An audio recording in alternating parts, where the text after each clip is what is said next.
Andre, welcome to the panel, and I'm sure you're very excited to be part of your first MPBL All-Star Day as a member of our panel. Yes, of course, Javi. Siyempre, sanay ako na ako yung naglalaro sa mga games ngayon, but it's definitely different and a good experience so far na I'm behind the scenes commentating. So yeah, I think it's gonna be a fun event today. Alright, so nakita nga natin yung mga participants natin from the camera earlier on. We will see the list of names here on our screens. Now, almost all of the teams have been represented dito sa ating 3-point shootout. We have 16 participants this year, of course, led by our two-time defending champion, Orlan Wamar Jr. of the San Juan Knights. We see the list of names here, Andre. Sino sa tingin mo magiging matinding kalaban ni Orlan? First of all, ako, tingin ko talaga si Diego Dario, and then our league leader this season, si Philip Panyamogan. We also have Rai De La Rosa and Jeff Manday.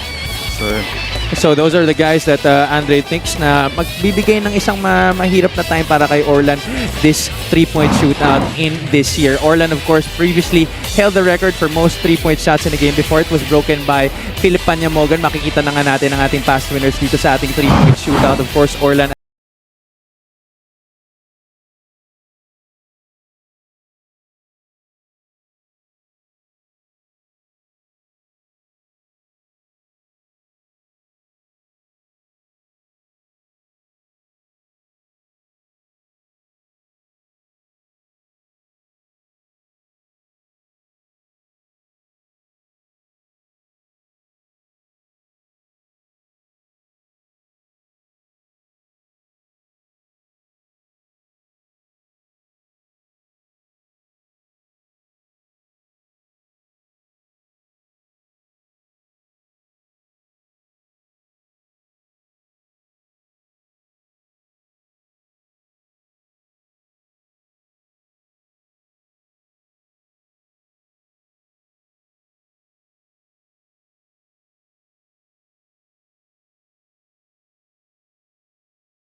And welcome to the Alonda Sports Arena in Viñas City, Laguna for the 2025 Manny Pacquiao's MPBL All-Star.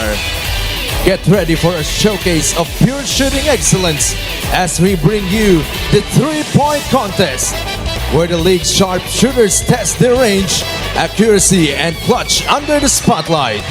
Who will light it up from beyond the arc and be crowned the MPBL 3-point King? Let's meet the protagonist. First, from the Abra Solid Dart Weavers, Marvin Taiwan.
Reg, come on. Why overpay? When Lazada has up to 90% off branded deals. Shop guilt-free at Lazada's 9/9 sale. From the Muntinlupa Cagers Lacan, the 2022 3-point shootout champion, the Iceman, Tomark Matiliano.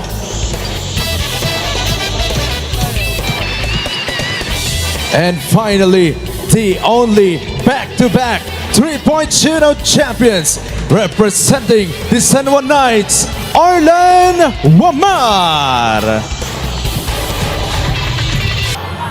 Racks here dito sa ating competition field, and looks like his Moneyball rack will be on the right flank, and he will start on the left side. Marwin is a lefty representing the Abra Weavers, formerly of the San Juan Knights, so former teammate rin ito ni Orlan Momar, who is our two-time defending champion.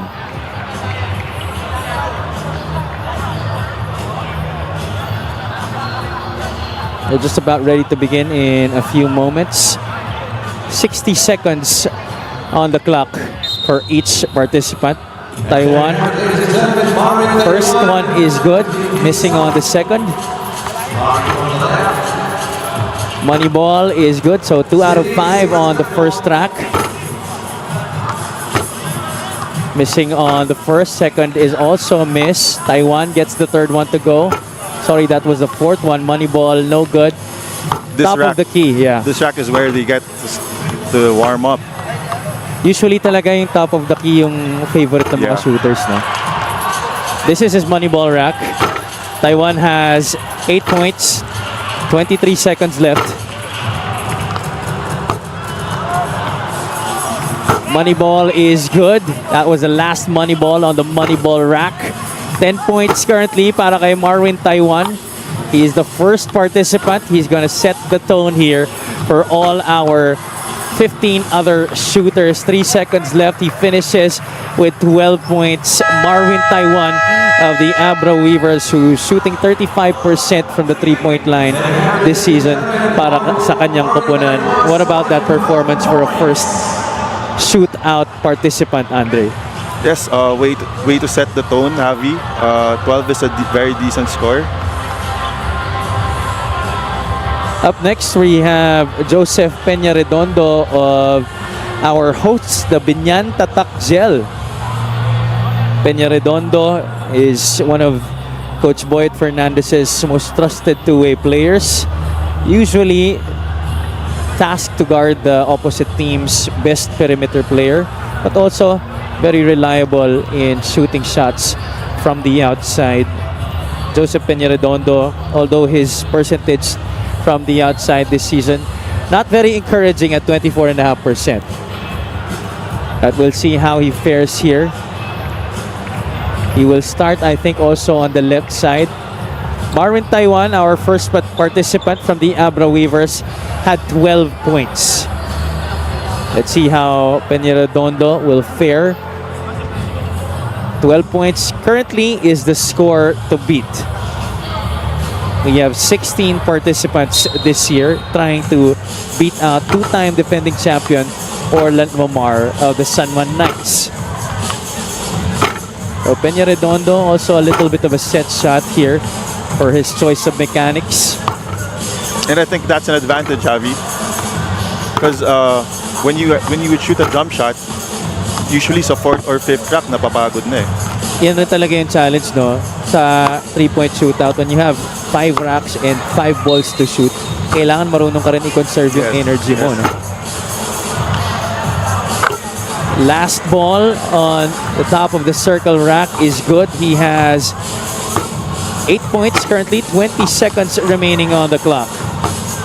Remember, 12 is the score to beat. Peña Redondo has enough time and enough balls to try and get past that. 11 already. Peña Redondo, oh, he has his foot on the line. Yan rin ang isa sa mga kailangan mapansin ng ating mga players, that you have to have both feet behind the line. And he finishes with 12 points, Joseph Peña Redondo of the Binyan Tatak Gel. Oh no. Oh, 14. 14 is the official score para kay Peña Redondo. So he beats out Marwin Taiwan of the Abra Weavers, who was our first participant. This was his best rack. That money ball rack where he put all 5 balls at the top of the key. 4 out of 5 top of the circle there para kay Joseph Peña Redondo. Up next, we have Jeff Manday of the Caloocan Batang Kangkalu, Mpbl rookie, first-timer as well, siyempre, sa ating Mpbl All-Star Day. And also, a first-timer here sa ating 3-point shootout. Manday will also be participating in our All-Star game later on between the North and the South. Of course, representing the North All-Stars. Ito si Jeff Manday. Yes, Manday, a very capable shooter. Shooting 36.1% from 3 this season. Have you gone up against Jeff Manday before? Yes, pero sa 3x3 kami naglaban madalas eh.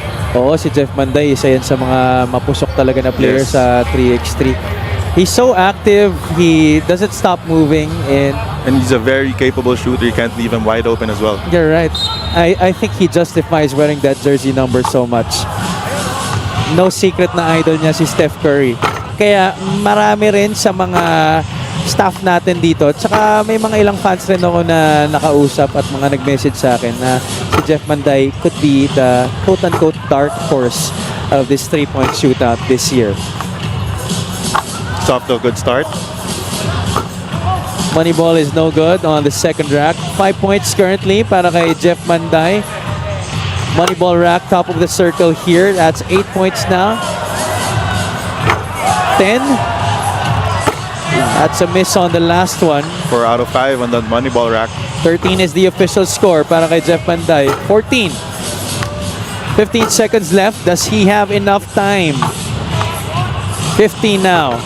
Manday has 8 seconds to work with. Ooh, Jeff Manday He's is hot. burning the nets here. Woo-hoo-hoo. 12 for Marwin Taiwan, 14 for Joseph Peña Redondo, 19. 19 is the official score para kay Jeff Manday of the Caloocan Batang Kangkalu, our front runner so far. 3 of 3 so far shooting participants dito sa ating 3-point shootout. This was his best track, top of the key. Really, that quick release also, I think that's an advantage, no, para sa mga players participating in a shootout like this. But he had to use almost the full length of his clock, no, compared to both Marwin Taiwan and Peña Redondo, who still had a lot of time to spare. Up next, we have Don Gumaru of the Ilagan Isabela Cowboys. Gumaru starts on the right side. 19 is the score to beat.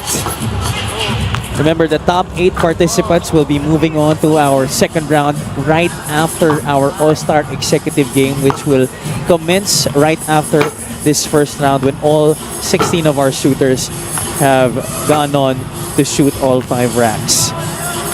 I like how Gumaru is shooting right now. He's not exerting a lot of effort. He's using a lot of arms rather than legs. It's a way to preserve his energy for the final rack. 40% ang kanyang average from beyond the arc this season, with a good score already with still 2 racks remaining. That's 13 para kay Don Gumaru. Misses 2 straight. 14 now. Moneyball is no good. He has a chance. Ooh, that's a miss. 2 straight misses. Oh, 3 seconds left still, no? Oh, clock already expires there para kay Don Gumaru, and he's left with 14 points. Pity, because he was actually doing well and he kind of established a good rhythm, and you said maganda nga yung naging shot mechanics niya. Got off to a good start but was unable to sustain it. Medyo nag-slow down siya dun sa last 2 racks niya. Time management is also a very important part of this game, especially at the end of the rack. So you have to be able to manage your time wisely. Tied with Joseph Peña Redondo is Don Gumaru of the Ilagan Isabela Cowboys. Up next, representing the Pasay Voyagers, former Mapua Cardinal Jasper Salenga, who has been one of the more reliable shooters of Coach Marlon Martin and has taken on more of the scoring mantle, especially nung nawala si Lawrence Victoria when he got traded to the Pangasinan Heat Waves. Yes, Salenga, very capable shooter as well. Starts off short. Jasper Salenga of Pasay still without a bucket here sa kanyang first rack. Participants have 60 seconds to work with on all 5 racks. This is his money ball rack. It's still struggling. Ito si Jasper Salenga. Mukhang medyo matulis yung kanyang tira, no? Oh, it doesn't look like his shot when he's playing in an official game. He kind of changed it. Ito si Jasper rin kasi medyo jump shot rin yung kanyang tira in game time situations. And when that happens, minsan yung pulso mo, kailangan mo talagang i-recalibrate. Only with 4 right now, with 9 seconds remaining, not even rushing here. Ito si Salenga, medyo nag-adjust pa ng posisyon doon. 5 right now, and that's gonna be it para kay Jasper Salenga. Clock expires with just 5 points on the board. That's the official score, 5 points para kay Jasper Salenga. Up next, we have the Mpbl record holder who set the record for most 3-point shots in a single game, representing the Batangas City Tanduay Masters, Philip Panyamogan, who is shooting a whopping 42.7% from the outside this season. Yes, 42.7%, which also leads the league in a 3-point percentage. Panyamogan will start on the right side. Ito si Philip, he's built for this competition. Yes. As you can see through his jump shot, he's not jumping a lot. He's using a lot of his arms, not exerting a lot of effort. 5 points on the first track para kay Panyamogan. Remember, top 8 participants will be advancing to our second round after the All-Star Executive Game. Philip currently has 8. His money ball rack will be the rack on the left side, on the left wing. He's getting warm now. 12 points para kay Philip Panyamogan. Panyamogan struggling on this rack. Rattles that one home. That's good para kay Philip. 16 has a chance to catch Jeff Manday. 17, 18, 19 has a chance to get past it. And there you go. What a finish by Philip Panyamogan. Philip Panyamogan finishing with 21 points. So far, the leader dito sa ating All-Star 3-point shootout here in Binyan. Got hot top of the key just like how our other shooters fared. But then he also had a good rack to finish dun sa left corner. Almost 4 out of 5. At yan ang bet na marami sa ating mga tao dito sa Mpbl, si Philip Panyamogan.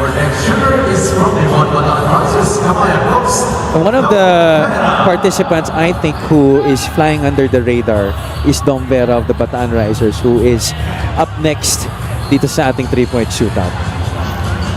Dom Vera, a very good catch and shoot shooter. He's also shooting 36.6% this season. Yes, I do believe he's kind of like a dark horse in this competition. Pero ito si Dom, medyo jump shot rin yung kanyang tira eh. He uses a lot of his legs, syempre supporting him from the sidelines. Di nyo nakikita sa camera ngayon, pero Gary David, the assistant coach currently of the Bataan Risers, who was our inaugural 3-point shootout champion, here to support ang kanyang player na ngayon na si Dom Vera.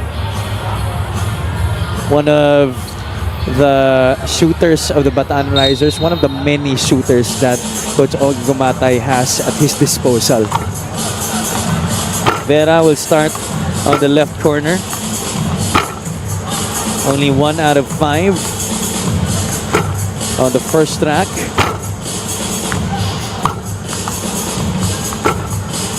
Still yet to gain a steady rhythm here. Let's see how he does top of the key. Vera has his money ball rack on the right flank. It seems that the top of the key is the favorite spot for all our shooters so far. Yan talaga usually, no? Default. Money ball rack now para kay Dom Vera. Currently with just 7 points. I don't think he has a chance to catch Manday or Philip Panyamogan, but he does have a chance to get past Philip Panyamogan. Sorry, no, Joseph Peñaredondo rather, but let's see. I think the money ball rack also is where players need to spend their most time, Yes. especially since it's double the points. And that's 12 points officially para kay Dom Vera of the Bataan Risers, tying our first shooter, Marwin Taiwan of the Abra Weavers. Di ko alam kung disappointed ba si Coach Gary David or nanghihinayang, but it is what it is. Only 12 points para kay Dom Vera. This was his best track. Iniisip siguro ni El Granada na sana siya na lang tumira para sa... Pwede ba yun? Hindi na kasi pwede. Kung hindi ka na player, hindi ka na pwede mag-participate sa ating 3-point shootout. Maybe that's something that we could think of in the future. Maybe have a 3-point shootout for our executives, coaches, management people, no? Yeah, I think that's a good idea. Very fun shootout to witness. People that we don't see every time shooting the basketball. I'm sure syempre marami rin sa mga yan would be excited to participate in something like that. So, something to think about para sa ating Mpbl top honchos. Up next, representing the Quezon Huskers and one of the participants who many of the people think will be a very strong contender to compete with Orlan Mamar, and right away he goes 4 for 5 on his first track. Diego Dario, a very streaky shooter, off to a good start. He did some work with Coach Pat of Better Basketball. At kudos daw sa mga kanyang mga teammates who helped him rebound and get the balls and put it in position dahil wala silang mga racks doon sa kanilang practice facility. Currently with 11 points right now, Diego Dario. Diego starting to cool off a bit. 12 points. That's 14 right now para kay Diego Dario. 15 actually. Quite still a decent number to work with. I think this is still enough to get him past the first round. A solid round for Diego Dario. 16 points on the board officially for Diego Dario of the Quezon Huskers. So that's currently third in our string of shooters dito sa ating 3-point shootout. The leader is Philip Panyamogan. Next is Jeff Manday. And then currently third placer is Diego Dario. 4 out of 5 nung kanyang simula. He was off to a very hot start. And you don't usually see that. Actually, this is the first time we've seen it where a player started off with that high of a percentage sa kanilang unang rack pa lang. Yes, usually the first 2 racks are a feel out racks, and to see Diego start off hot is very interesting.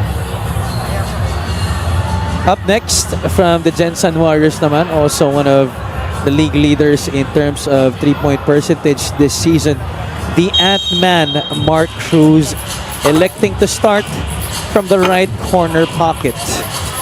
Ito si Mark Cruz, also one of our streakiest shooters here in the league. Good start. 5 points para kay Mark Cruz, almost 24. Did not have enough time to launch that last money ball, but wow. It's a very solid round from Mark Cruz. What a whopping total para kay Mark Cruz, finishing with 24, pushing Diego Dario down 1 place. He is now the leader sa ating 3-point shootout. Those first 2 racks were crazy for Mark. Very Barely disciplined missed. form. Yeah. And doesn't really have a lot of effort and energy taking place in that shot. Tsaka ang bilis na bitaw. Bilis. Well, this is one guy I'm sure, maybe not just because he's your teammate, but because you've seen him a lot in practice and in games. A guy you think would be a strong contender as well, Rai De La Rosa at the Quezon City Galleries, Taipan. When Rai gets hot, he doesn't miss. Former JRU heavy bomber. 3 points on the first rack for Rai. Still trying to feel things out. He has his money ball rack on the left wing, so that's going to be his fourth rack. Let's see how he does here top of the key. 3 points still currently on the board. That's 4. Money ball, can he get this? 6 para kay Rai De La Rosa. Important rack. 8. Ooh, badly missing that one. Just 1 out of 5 on the money ball rack. 8 points for Rai De La Rosa. 8 seconds left. Ooh. Tough round para kay Rai De La Rosa. And I'm not sure that's gonna get him past our first round here. Just 10 points. That's the lowest score so far. Yes, I think it's very evident that this is a different game.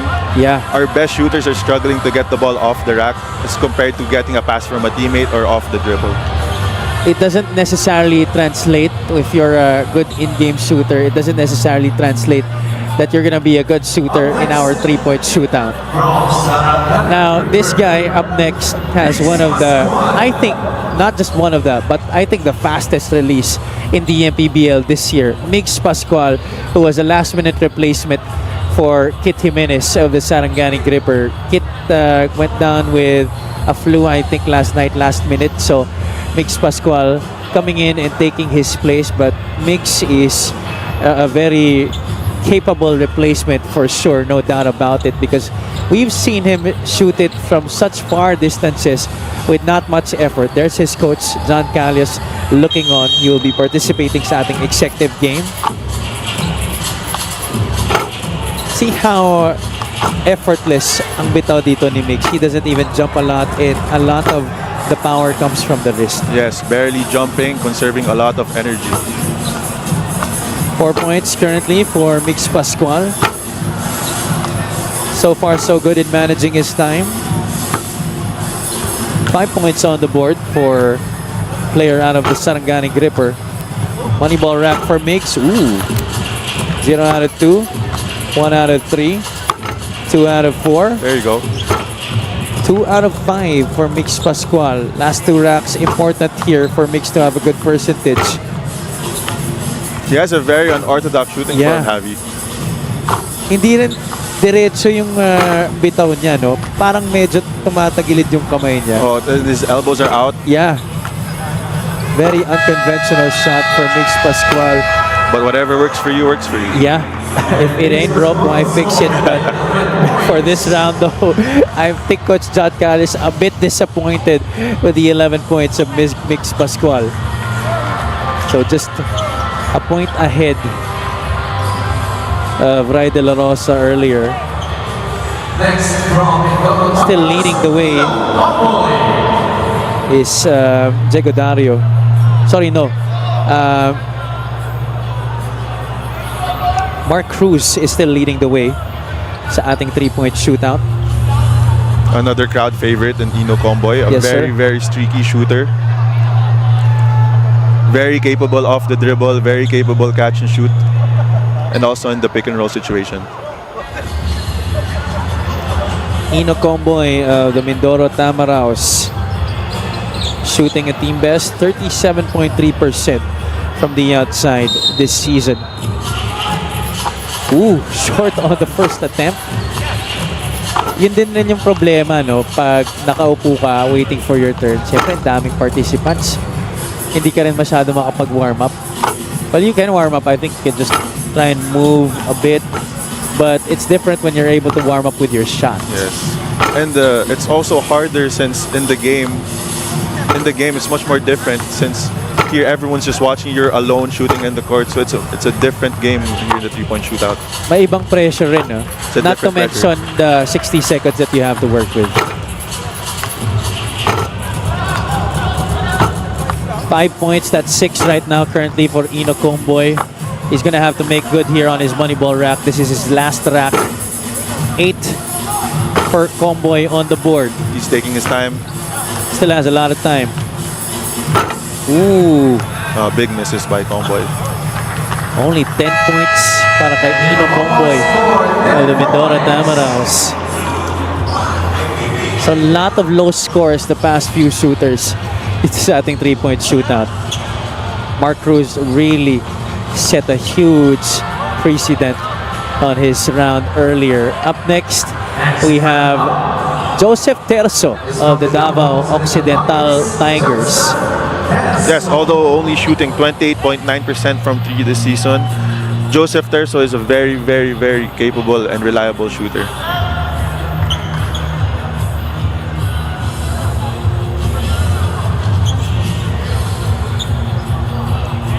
Just to remind you all, we will be having our All-Star Executive game right after this one, which precedes the second round of this three-point shootout, where our top 8 will be gutting it out for a chance to go into the finals.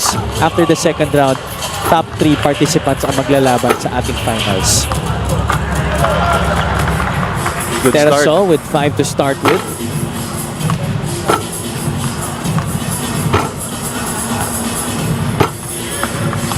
Six for Terzo. Last shot there was wild. There's that middle rack. 3 for 3. And he loves this spot. Even in game type situations, he loves this spot. Moneyball rack right now for the Davao Occidental Tiger. There, he's taking his time on this moneyball rack. It's paying dividends right now. 4 out of 5. Good score. This, I think, will be more than enough to get him past the first round. Yeah, definitely. I think it's no doubt that Terzo will enter the second round right now. 20 huge points on the board for veteran point guard Joseph Terzo of the Davao Occidental Tigers. Only shooting 28.9% as mentioned by Andre earlier, but 20 points here sa ating 2025 three-point shootout. There's that moneyball rack that gave him a lot of points there. Shooting 4 out of 5. Siguro magandang strategy rin yan to have your moneyball rack late kasi nakapag-warm up ka na, no? But also to work with, just like all our shooters, Reg Gabat of Zamboanga. Also one of the better shooters this season, 36.6% for Reds, and he has helped Zamboanga reach the number 2 spot for a moment in the Southern Division. He's jumping really high on these jumpers right now. Hindi niya pinalitan yung tira niya. That's the same shot that he shoots with in-game.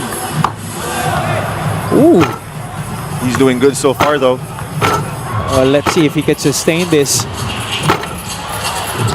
11 currently for Reg Gabat. Last 2 racks. This is his money ball rack. 0 out of 2. 0 out of 3. And he really is maintaining a quick pace, huh? He's got a lot of time heading into this final rack.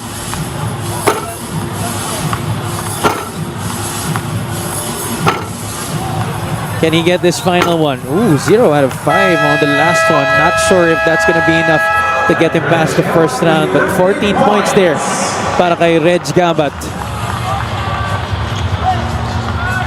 Very crucial misses on his moneyball rack, Javi. 13 para kay Reg Gabat. That's his official score. Hindi niya talaga pinalitan yung kanyang tira, no? And he was really going at such a quick pace, relatively quicker than what our shooters have usually shown here sa ating three-point shootout. Up next, representing the Muntinlupa Cagers. There you go.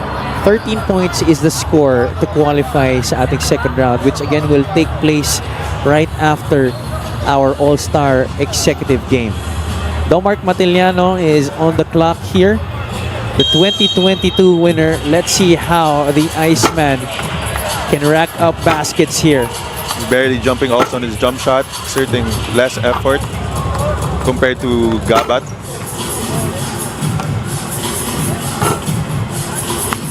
Now, this is only the second time that Domark has participated once again, no? Hindi na siya sumali after winning the 2022 edition. Money ball rack right now in the middle para kay Domark Matiliano. Just with 4 points so far. That's 6. Ooh, missing on the last two. Important last two racks right now for Matiliano. Again, 13 is the score to qualify. Kayang-kaya niya pa yan ngayon. That's 9 right now. He needs a good rack on this last one. 10 seconds left. 11. That's 12. Can he get 13? Can he get 14? Ooh! Missing it by a hair! Our 2022 champion will not make it to the next round. That's so sad. 12 is the official score for Domark Matiliano, missing the qualifying score by just a solitary point. And now, up next, our two-time defending champion, the previous record holder for most three-point shots in a game with 13 three-pointers made. That was, of course, already broken by Philip Panyamogan, who is a strong contender against this guy of the San Juan Knights, Orlan Wamar, who chooses to have his money ball rack on the right wing. But I think he will be starting on the left side. Let's see.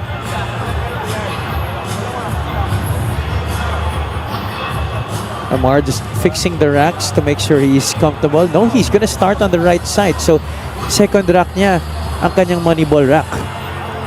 Yes, that right wing is one of his favorite spots to shoot at. That's why Right, yep. he put that money ball rack there. 13 points to qualify. Orlan did prepare for this one. He wants to get a three-peat. He's the only two-time defending champion in Mpbl history. He wants to be the first three-time defending champion sa ating All-Star Day. Ooh, starting off a little bit flat here. Ooh, last one is good there on his money ball rack. Not really a good percentage for our two-time defending champion. He needs these last three racks. He needs to turn it up right now. Ooh, will this be the year that Wamar doesn't even make the second round? 8 points. He can still make it. Ooh, kayang-kaya pa. But he needs a good percentage. Oh, he needs his last 4. 9, 10, 11. Ooh! Big miss right there. Our 2022 champion will not make it. Our two-time defending champion will not make it, which means we will crown a new winner this year sa ating 2025 All-Star 3-point shootout. Only 11 points for Orlan Wamar. Wow, did that surprise you? Yes, I'm very surprised, especially with the experience he has in this competition. Festivities. You just witnessed the first round of our 3-point shootout, which Marwin Taiwan did kick off, but he had a very tough time dun sa ating first round. Joseph Peñaredondo followed suit. We had 16 participants, Andre, and this is the deepest lineup of shooters that we've had. What can you say so far about that first round? Well, with that first round, it's very evident that it's much harder to shoot from a rack. But obviously, we have players like Mark Cruz, Philip Panyamogan, who scored more than 20. So I think it's still about their preparation heading into this competition. It looks like they prepared very well. It really is imperative that you prepare if you want to make it far in a competition like this, because I think going in blind and not practicing will definitely do you in. That's gonna doom you for sure. Philip Panyamogan looking very much comfortable in this 3-point shootout. Vera also had a strong rack dun sa kanyang top of the circle rack.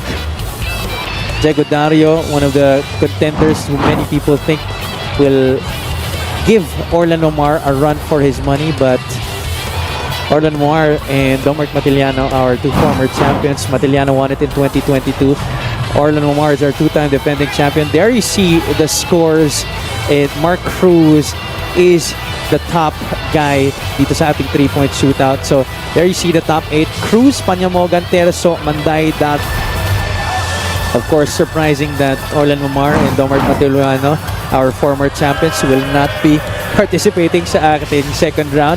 Let's turn over to Lyra Punsalan at courtside.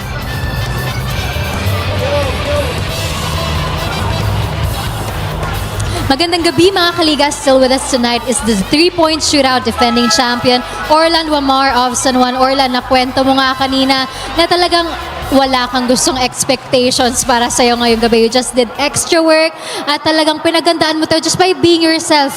Anong pakiramdam that it's your third time here trying to get that three-peat king title of the 3-point shootout? Coming from the competition, sinabi ko lang naman mag-enjoy ako kasi wala na rin namang mawawala kasi nakakuha na ako ng dalawa. So ngayong moment, I'll take it na yun, kinapos. So bawat next year. And tapos na ngayong first round. Ano namang masasabi mo sa mga kasama mo ngayon, especially Ino? Talagang sinabi niya kanina, pipigilan ka daw niya na mag-3-peat. Madami talagang mas shooter pa kaysa sa akin. So, mamaya mas maganda yung laban. Top 8 to hanggang sa finals. Makikita natin si Philip, si Mark Cruz, tsaka si Dario. Yan, aabangan nyo yan. And Omar, alam nga natin na napaka-busy mo naman. Siyempre, paparating na yung playoffs. Anong gusto mong sabihin sa mga patuloy na taga-suporta ninyo sa San Juan? Mga kaliga, suportahan nyo pa rin po yung liga. Lalo yung mga taga San Juan, mga San Juaninos na suportahan kami sa paparating na playoffs. Maraming salamat, Orlan Omar of the San Juan Knights. Happy Mika. Maraming salamat, Lyra. And once again, you saw Orlan Omar. He will not be participating in our second round in finals dito sa ating 3-point shootout. And in sudden change of events, we will be having our second round already right now. So, hindi na muna mauuna ang All-Star Executive Game. And our second round in championship will happen right now, right here. We will be witnessing our top 8 participants gun it out for a spot in the championship. The top 3 will be advancing, Andre, and a lot of strong participants in that first round.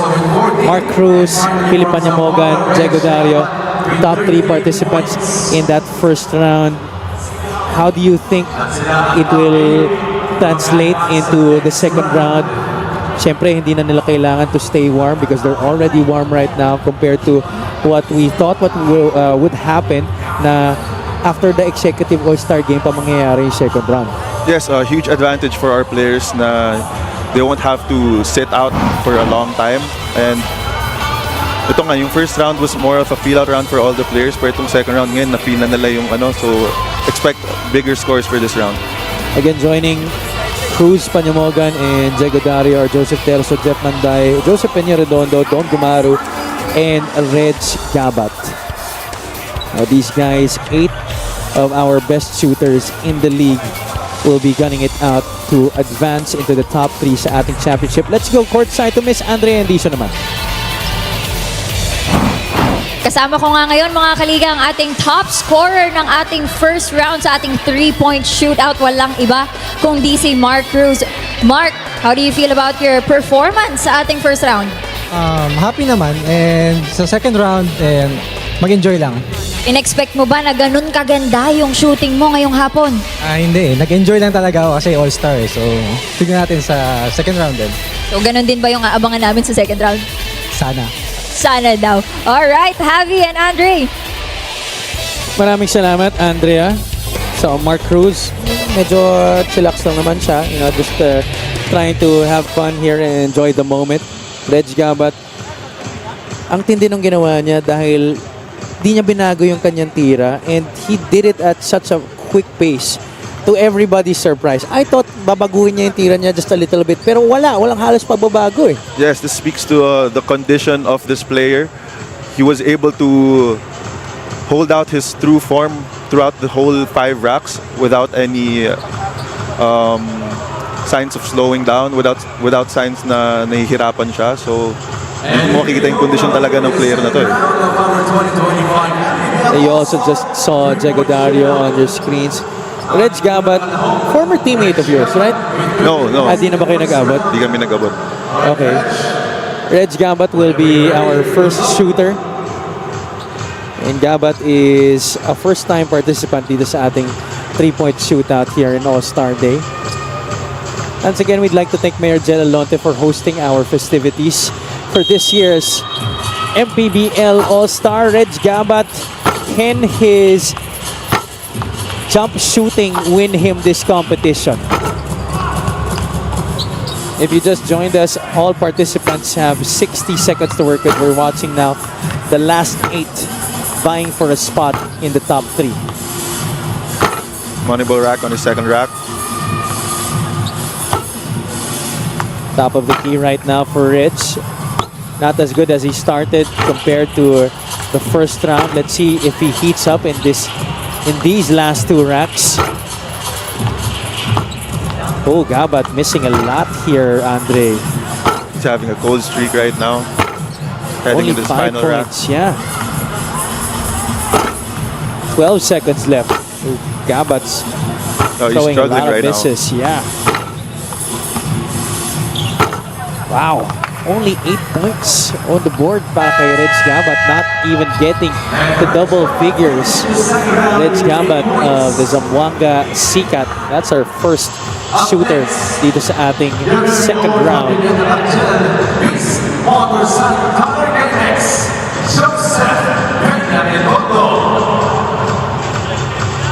So I think we are going in lowest to highest order here no, sa ating second round. Reg was the number 8 guy. Peña Redondo is number 7. So he will be second here sa ating second round. Joseph Peña Redondo, the Binyan Tatak Gel.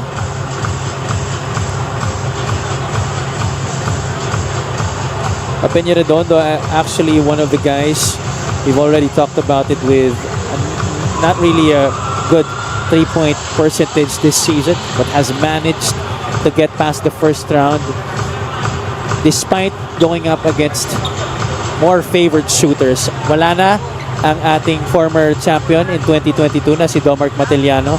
Wala na rin ang ating 2-time defending champion na si Orlan Omar, which means we will have a new winner this year. Peña Redondo starts off on the left corner. 3 points so far for Joseph Peña Redondo.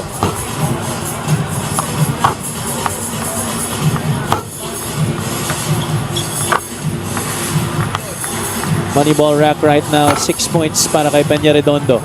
So this is where he needs to take his time. He really has a good stroke, no? Diretso yung mga tira niya. Ang ganda rin ng backspin ng tira niya. Yes.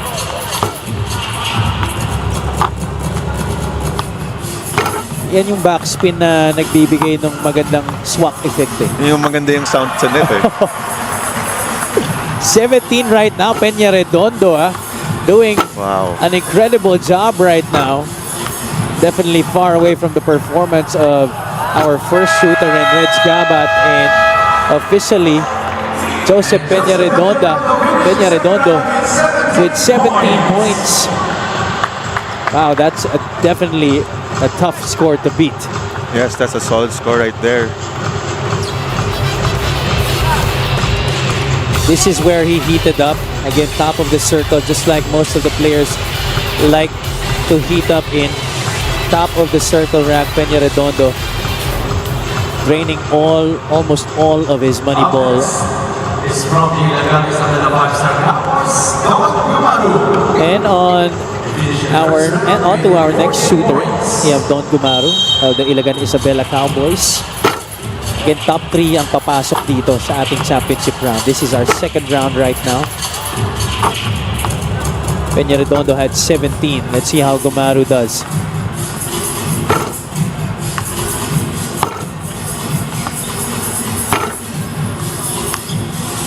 Gumaru was one of the guys in the first round, Andre, that you noticed maganda yung shot mechanics, saka parang saktong-sakto siya for this kind of competition. Yes, I used to be teammates with him back in Ilagan, and I always would describe him as like a Steph Curry type of player.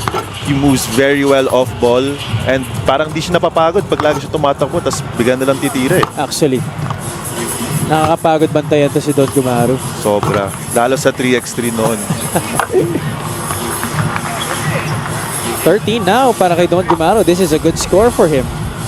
14.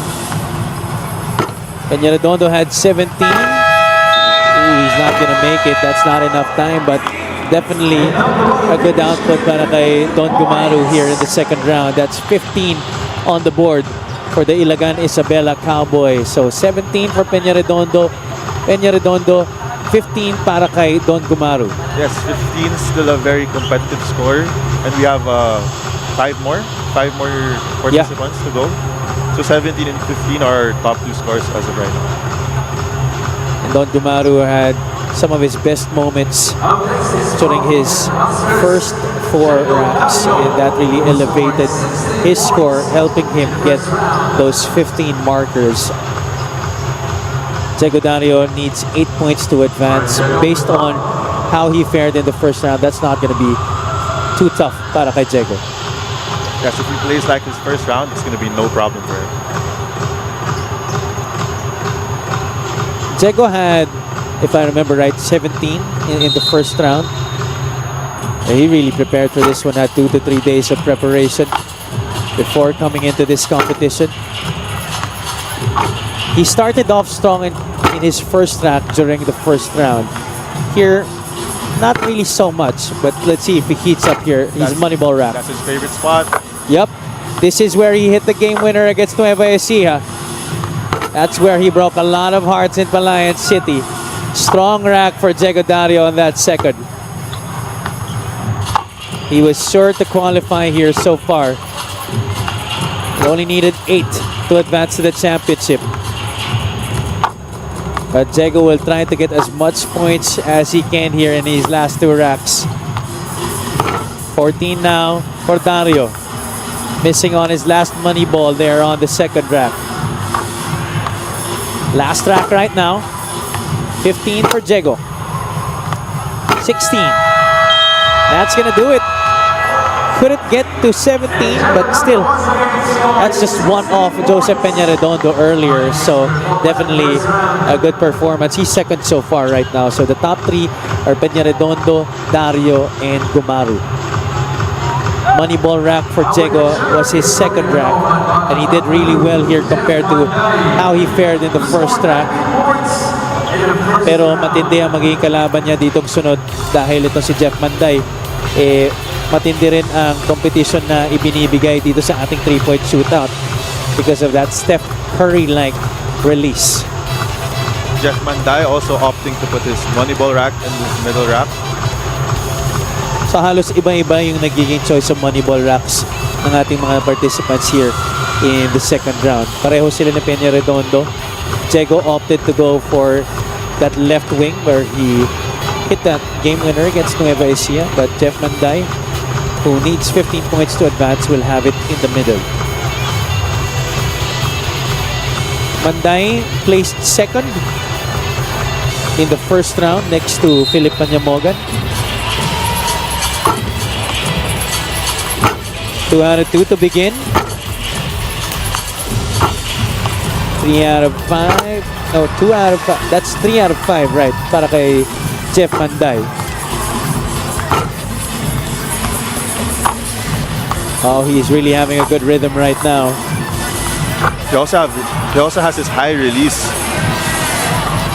Manday on his Moneyball rack.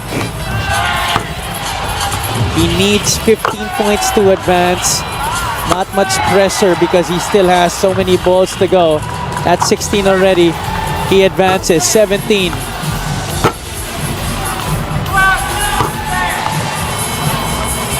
getting hot now.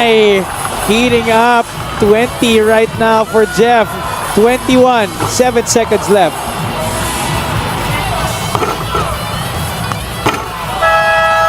Is that gonna count? Will that count? That should count. That should count. Ooh, Jeff Manday, so far the highest scorer here in the second round. What a performance for Jeff Manday. I think that boots out Don Gumaru from the finals right now. Jeff Manday with a whopping 25 points officially. So okay, mga kaliga, babalikan naman natin yung ating mga final scores later on right after all our shooters finish here in the second round. But so far, this is our top dog, 25 points here in the second round para kay Jeff Manday. Up next, from the Davao Occidental Tigers, we have Joseph Terzo. One of the guys who are San Marino, corn tuna, rice rolls. two of them had advanced to the second round, Andre. Sila ni Joseph Peña-Redondo. Yes, Terzo scoring 20 points in the first round. So we're gonna see if he's gonna outdo his performance in the first round. He needs 16 to get through. Only 1 point on that first track. Can this start a rhythm? That's 2 straight. 3 straight. Money ball. Ooh, just missing right there. Money ball rack next after this for Joseph Terzo. Off to a rather slow start here compared to the first round. He needs this. Big Dito rack. rin sa uminit ng ating first round. Taking his time a bit. 3 out of 5 there for Joseph Terzo. 13. He needs 3 more to advance. Can't miss now. Oh, he needs this. Ooh! Hoo-hoo. Joseph Terzo finishing with 15 points after scoring 20 in the first round. That's tough. Up next, we have the Ant-Man, Mark Cruz, representing the Gensan Warriors. And this is where Terzo was able to get a lot of baskets on that right corner, but that big miss at the end was really crucial. No, it's not Mark Cruz. It's going to be Philip Panyamogan, current Mpbl record holder for most 3-pointers in a game. He is currently the favorite right now. Let's see how he does here. Makakapasok ba sa championship si Philip? Looks very calm shooting right now. Doesn't seem to be in a rush. He's taking his time. 3 points. That's 4.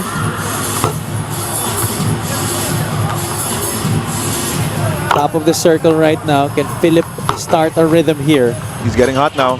3 straight. 4 straight. Woo, woo, woo. Perfect There rack. you go. I think that's the first perfect rack we've seen Yes, that's the first one. this entire competition. Ooh, Panyamogan doing a little bit over average on this money ball rack of his. He needs a good one here.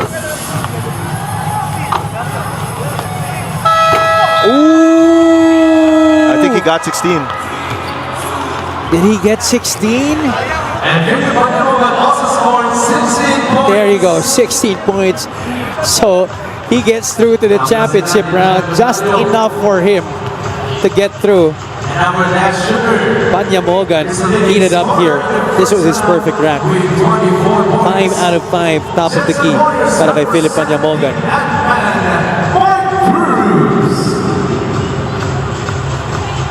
And just could not get that final one to count. Naubusan na siya ng oras. So as you can see, time management very important here in the 3-point shootout. Each shooter has 60 seconds to work with still.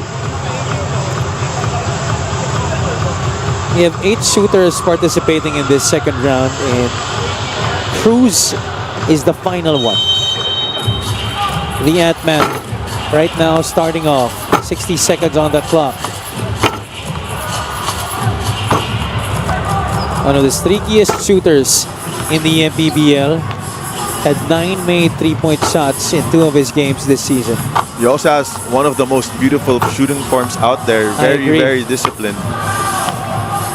He is burning the nets here.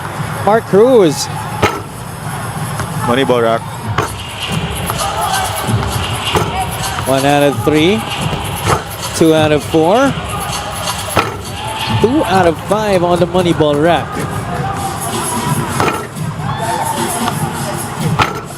One out of 2. Cruz cooling off a little bit here on the left wing. Last 10 seconds. He's got to hurry up a little bit here. Looks at the clock. He has 16. Needs one. There you go. And that's good enough to get him through the second round, or rather the championship round. We're going to have a recap of all the scores in just a few moments. Wow, I think this has to be our most exciting 3-point shootout yet. Ang daming dikit-dikit na mga scores dito sa ating second round eh. Dikit-dikit lahat. 15, 16, 17. It was really just Jeff Manday who did well above the competition in this one, in this second round. Cruz cooled off a little bit dun sa ating left side nung patapos na siya sa ating last 2 racks. Naubusan na siya ng oras dun sa corner.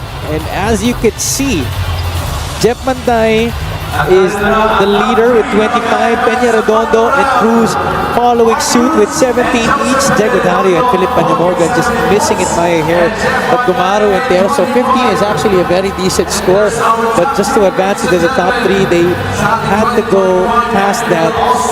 Wow, what a tight competition here in the second round today. The third player, Mark Cruz, is only 2 points ahead of the 7th spot in Joseph Terzo. That shows how tight this competition is right now. This just might be the best 3-point shootout we've seen in Mpbl history. Wow. And we're witnessing an underdog check into our championship round in Joseph Peña Redondo. Yes, very excited to see what he's gonna do in this final round, especially he's an underdog. Philip Panyamorgan and Jeff Manday will be the other 2 guys battling it out for the right to win our 3-point shootout. Magbabalik kami.